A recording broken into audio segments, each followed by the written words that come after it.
Welcome, everybody. We are honored to be talking today with Alison Hamilton, who is someone we've known and worked with for a very long time, also maintain a wonderful friendship.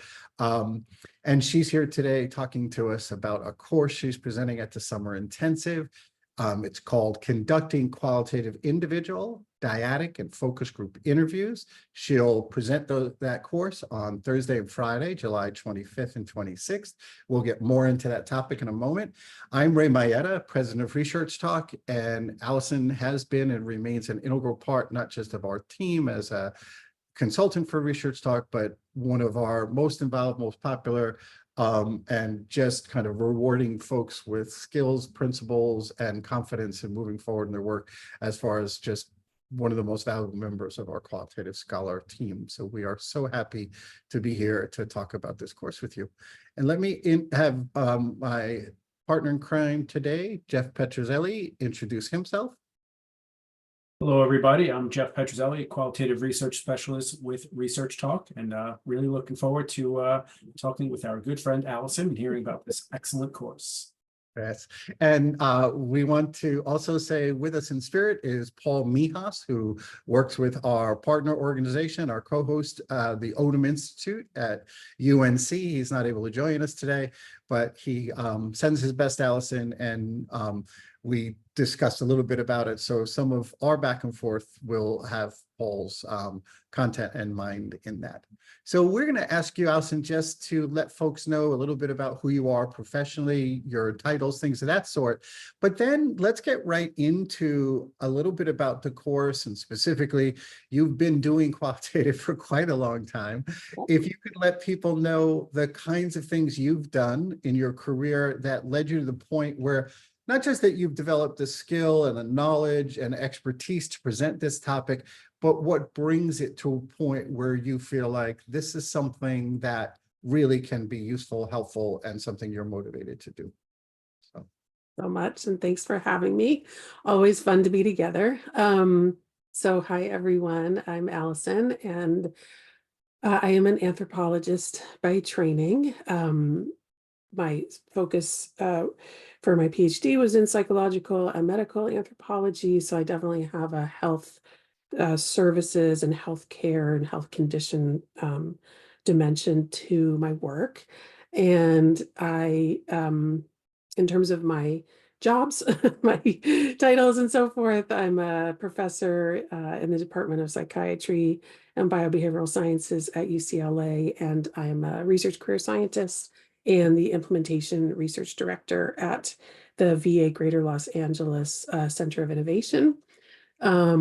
I've been with Ray and with ResearchTalk for over 20 years and have just, it's just been a huge part of my life to do what we do in ResearchTalk, to equip people with the knowledge, skills, perspectives, philosophies, strategies to use qualitative and mixed methods in rigorous and meaningful and productive ways. And this particular course is honestly one of my most favorites, because one of my most favorite things to do with qualitative methods is to do interviews.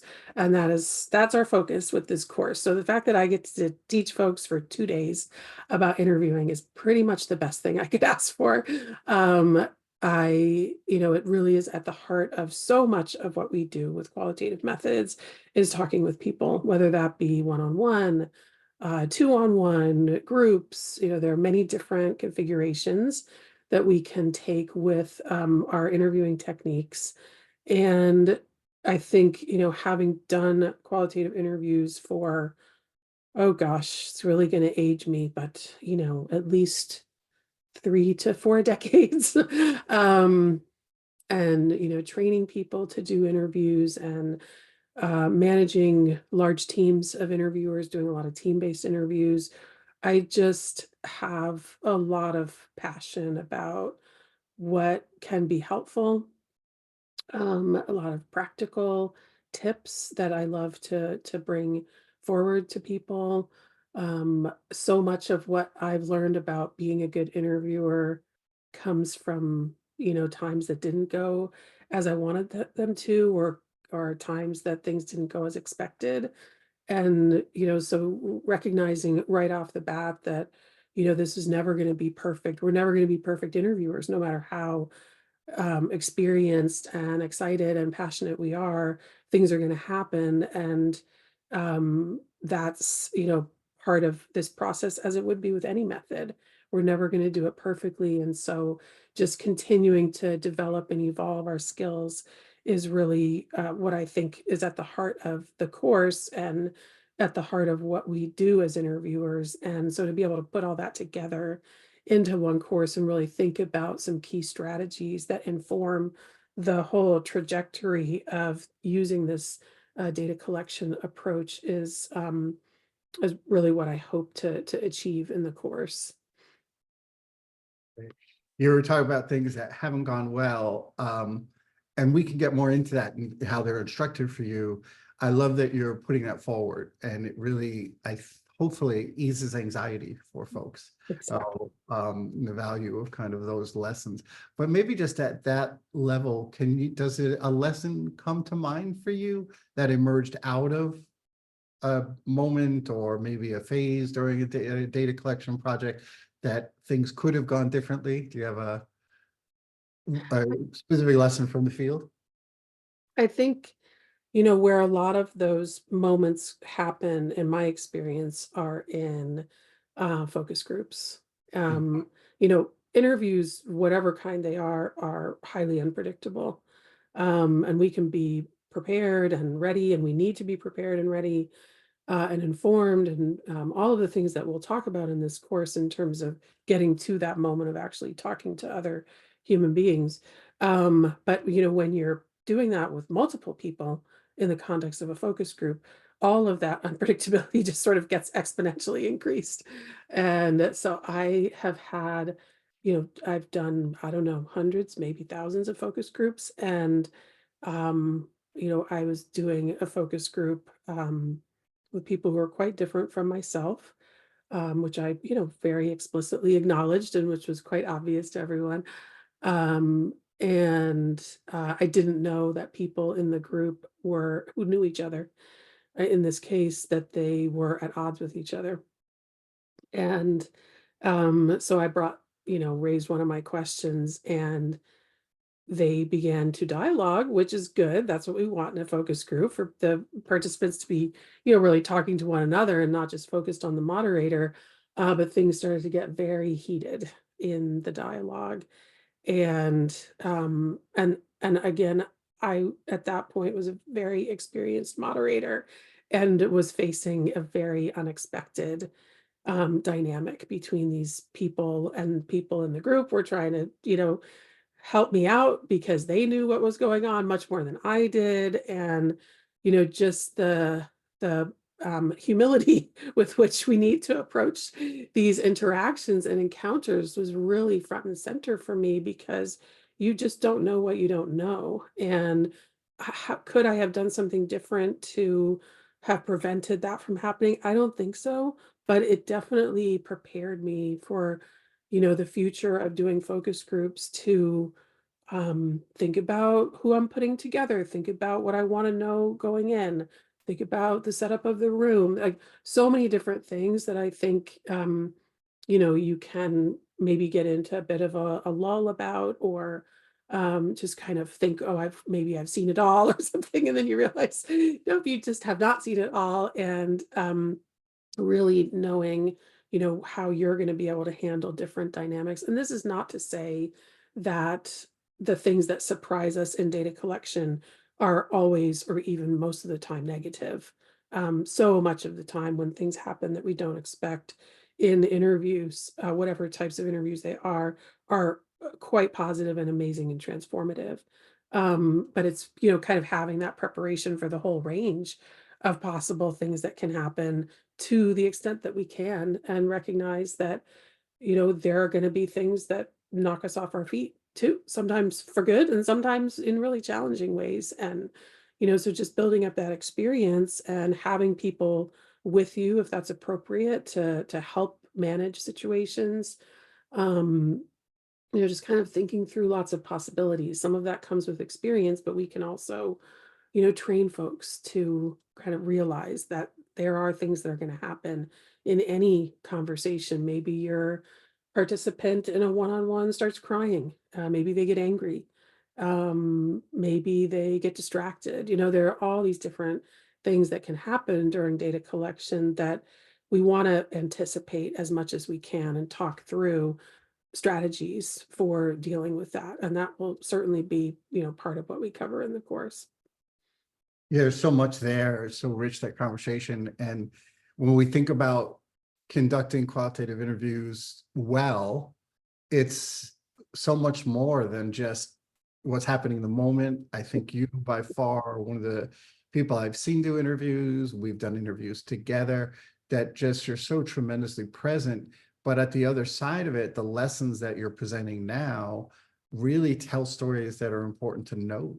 The work of what's happening in that exchange, whether it's an hour, however long it might be, depends on what went before, depends on context, some of that known to you and some of it not. Yeah. So those lessons are pretty powerful for you to be ready to present to people and in the work that you've done. So, And very humbling. You just can't, doing this type of work, your ego really has to be in check because you are learning as the interviewer, and having that learner's posture, which many, qualitative methodologists have spoken to, um, is just so critical to remember you're there to learn and for the people you're interviewing to teach you. And that is so it is hard, even as an experienced interviewer, it's hard to maintain that lens. But the more that we maintain it, I think we can make our way through all the things that happen in these types of data collection episodes. so I want to combine what you just used, this kind of maintaining this learner's posture. And a moment ago, you were talking about there are positive moments and transformative moments in interviews. And if you need a second to kind of compose the language in your mind, take it. But what about a moment? Is there a moment you can share with us in any of your data collection history that really was this, it's just particularly poignant to you as, positive for the learning, transformative to the project? I don't know if you, yeah, let me just toss to you and see if there's a good example you can share with us. There's always, the one example for me that jumps to mind immediately when it comes to the transformative nature of this type of work, and for yourself as a person and for potentially for the field, um, where I was doing interviews, a difficult subject matter.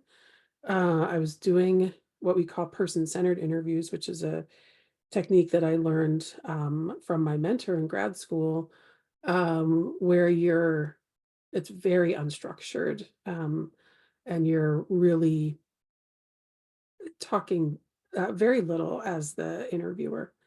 And the idea is to be as minimally present in terms of your words in the data collection episode, but as maximally, if that's a word, present in terms of your active listening and your engagement, and not only what someone is telling you about, but how they're telling you about it, and letting them flow in their own way with a particular narrative that they're sharing with you in their lives.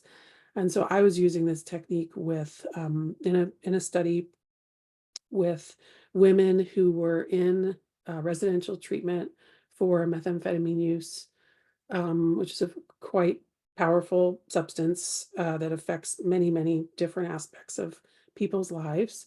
And my focus was on women, and on one of my areas of interest was the impact of this particular substance on women's experiences of violence. Because I mean, not only do we know, the role that violence can play in substance use in general, but we also know that this particular substance has a pronounced physiologic impact on violence, aggression, etc. So there was a sort of a very clear reason for me in my mind to be asking about this. But when I went into doing the interviews, I had the perspective and the knowledge. What we call at ResearchTalk, the space I was driving into was, the knowledge of women as victims of violence in substance using relationships, for example, or just in the context of substance use in general. And so I was fully planning on asking about women as victims of violence, and I did. And it's not to say that that wasn't a really important part of many women's experiences, because it was, unfortunately. Um, but what I wasn't prepared for in one of my first interviews was when I asked about the impact of methamphetamine on this participant's, experiences of violence. She said, "Oh yeah, I'm totally violent with my partner all the time." And that was like a huge moment for me, where I realized I hadn't even thought about, and it's my own, deficiency, if we could call it that, that I really hadn't even thought about bidirectional violence. I hadn't thought about women being perpetrators of violence in the context of their substance use, maybe beyond. And it did so many things for me in terms of educating me, changing the course of how I was asking my questions, changing my knowledge base so that I could begin to look at what is known, which is very little, incidentally, about bidirectional violence and women as perpetrators of violence. It was different than my philosophical and theoretical understanding based in gender studies. It did rock my world in a lot of ways, and I was like, oh, okay, look, I'd love to hear about that. And it made me so much more informed as an interviewer, because then I knew from that point on that when I was asking, the rest of my participants about violence, I needed to remove a lot of assumptions I had been making. They were informed assumptions, but they were incorrect assumptions, and I wouldn't have asked the right questions in the right way if that participant hadn't turned my knowledge in that very specific moment toward expanding everything that I had known into a realm that really was new and became a really big interest for me, and one that, there had been not very much written about. And so it really took my career and my thinking in a new direction as well. So many, from what am I asking my next participant as a result of this emergent finding, that we might call it, to, how it changed how I think, what I think about, what I write about, what I present about, what I study, so it was really hugely transformative for me. And I told the participant, I was like, I don't know exactly how this is going to affect me moving forward, but I know that what you just shared with me is going to affect me for a really, really long time. Like, I let her know even in that moment that she taught me something huge that changed how I did things from that point on. Wow. So when you talk about that this did so many things for you and just gave us great detail, for folks who come to our courses, one of the things that they wonder about is, when I walk away, what will be different about how I work and how I think about this kind of work?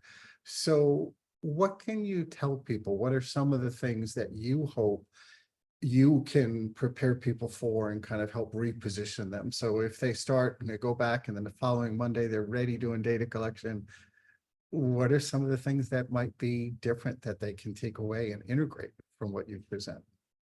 I think probably one of the most important things for me is that, you know, regardless of what type of interviewing we're doing, if it's highly open-ended, unstructured, if it's using an interview guide, more even on a structured side of the spectrum, whatever we're using in terms of the methods that we select to help us address our research questions, we need to bring active listening into the picture. And so I think, sometimes when I'm working with folks who are learning how to use a guide, they feel like I have to use this guide in this very specific way. And I, and the focus really becomes on the guide and less on the participant or participants in the case of a focus group. And across the board, again, no matter what type of interviewing we're doing, the participant comes first, and thinking about how are you going to foster a meaningful, genuine, authentic, productive interaction with this person who has gifted you their time, is what I would love for everyone to walk away with. Also, being comfortable with silence, letting people think about how they want to respond, letting yourself breathe and relax into what's really meant to be a warm and genuine and personable interaction with people, whatever you're trying to achieve. The goal is really for you to be at ease and for your participants to be at ease. And so if we can accomplish that in the course, I will feel very successful, that people have some new tools or maybe some enhanced or enriched tools and strategies and ways of thinking about doing this, and what we bring to these interactions, what we bring of ourselves into these interactions, that people can be more mindful and comfortable with that, and that it's very different than how we might approach, quantitative data collection, where there might be reasons why we're not introducing anything about ourselves into these dynamics, would be quite different, so just thinking about what that means for people, and not just kind of throwing them out there like, okay, now just do your best. I mean, there are a lot of things that we can learn and cultivate in our role as interviewers that can really foster a positive and enriching experience for everyone who's involved.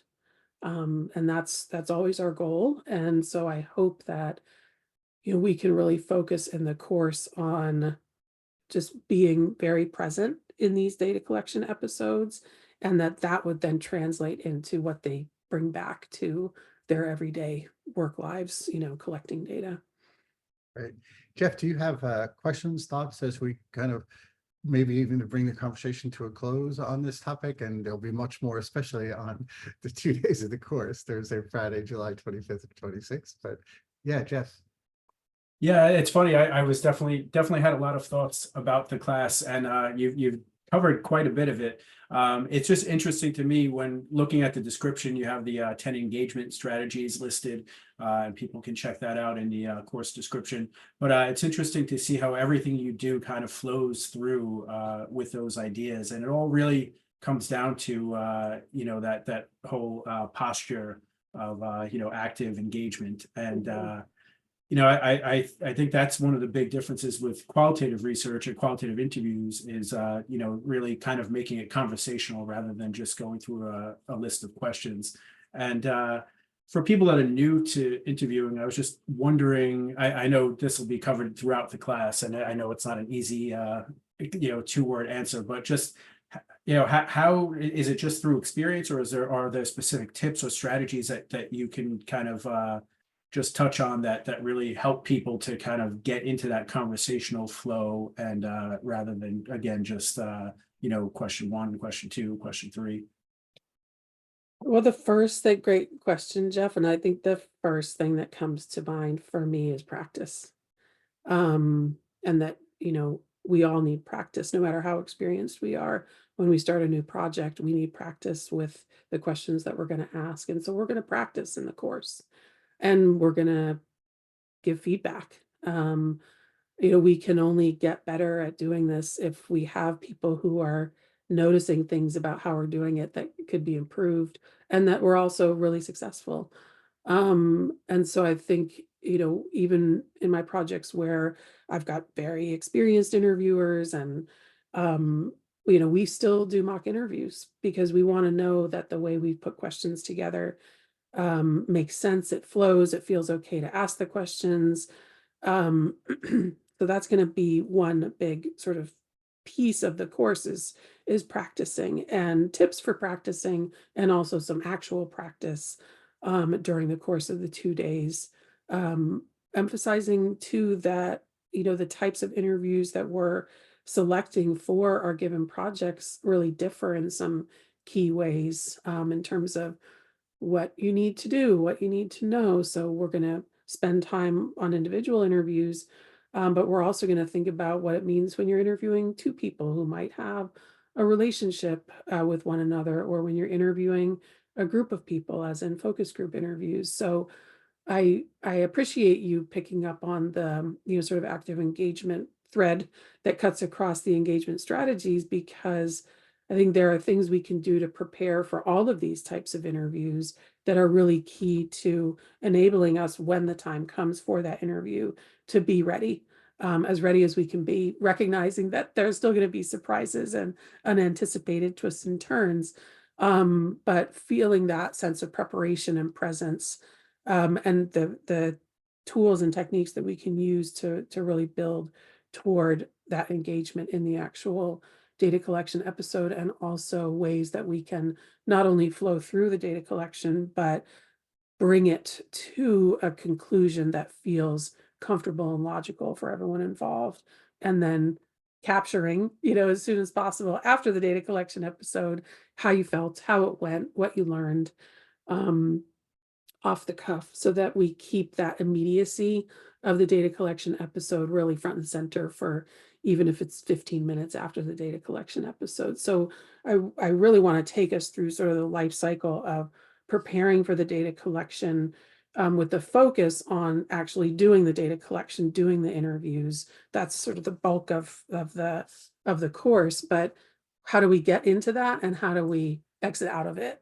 Learn from it, and then, apply what we learned to the next interview or the next project. That's great. Thanks. Yeah, Thank you. thank you so much, Jeff and Allison. And I love the word comfort, you introducing that. And one of the things that we and you oftentimes remind people is, even though some of the topics are challenging and some of the moments are, there's something gratifying about doing it. Sometimes the topics are fun and enjoyable, but there definitely is really strong takeaway in the content, but even beyond the content. And you just really help people get in touch with the fact that this is something that is important and even fulfilling for the individual. So thank you for that. And with that, we are going to bring the conversation to a close. And thank you very much, Allison. Much Thank you appreciated. so much. Thank you. Thanks.